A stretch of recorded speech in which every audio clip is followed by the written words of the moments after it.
what does cable bring to a local economy? This is something we have experience with around the world. We see this playing out. There's been empirical research, economic research done to show what subsea cables will do to a local economy. First of all, job creation, particularly job creation in more skilled areas. This has flow-through effects to other parts of the economy, but foundationally, when people are investing in digital infrastructure in a region, which flows from subsea cable investments and enables them, we see more high-skilled jobs and better paying jobs. We see more people investing in workplaces and businesses that require that very close digital connectivity, and we see businesses set up to support them as well. These cable landing stations, as we see, are becoming hubs for further investment. It's important, as you mentioned, resilience. That is very, very important, increasingly important, exactly for the reasons that you mentioned around. We will see applications coming that need increased levels of compute. We will see applications coming that require very reliable, near-term responsiveness. And that will mean we'll need local infrastructure. And that's where you already have the basis for that. We already have the groundwork done in a place like Sunshine Coast. That's more likely to receive that sort of investment and more likely to be great at those sorts of jobs. It makes them a community more attractive location for technology companies. We're increasingly relying on high-speed internet, and Sunshine Coast has essentially positioned itself over these past few years as a gateway into emerging markets, into Asia, into the Pacific, direct connection to the Pacific for the first time that's been enabled, and to New Zealand as well.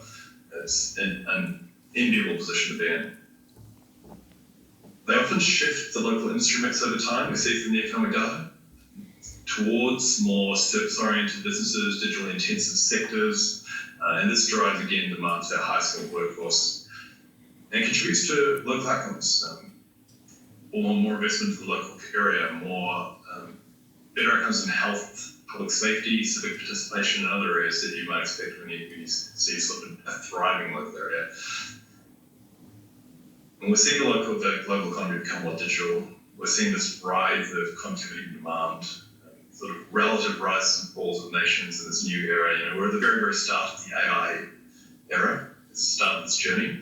Australia is very well placed in a lot of ways because, as I mentioned briefly, geopolitics in terms of resilience, but you're seeing the effects on global supply chains of that uncertainty. You're seeing competition around chips, competition around rare minerals, competition around the technology itself, increasingly around things like models, advanced models and research. There are places like Australia where there is a close relationship of trust with some of the centres for this technology in the West. There is a real opportunity there to increase investment over time. And, for example, to provide trusted services into Asia and other areas that might be affected by changes in geopolitics and where we're able to invest in technology. So I hope that's been helpful between us. We're very, very grateful to have been given the opportunity to work with the Sunshine Council. I think this is one of those times when you really feel like there is potential in a place just based on the attitude of the people that you're working with. It makes it very, very easy to make a decision to actually come out to work closely together to partner. I hope people in this room have that experience to go along, those who haven't had the pleasure yet. Obviously, we hope that our infrastructure and the infrastructure of our colleagues does provide that platform for future investment as well. Thank you.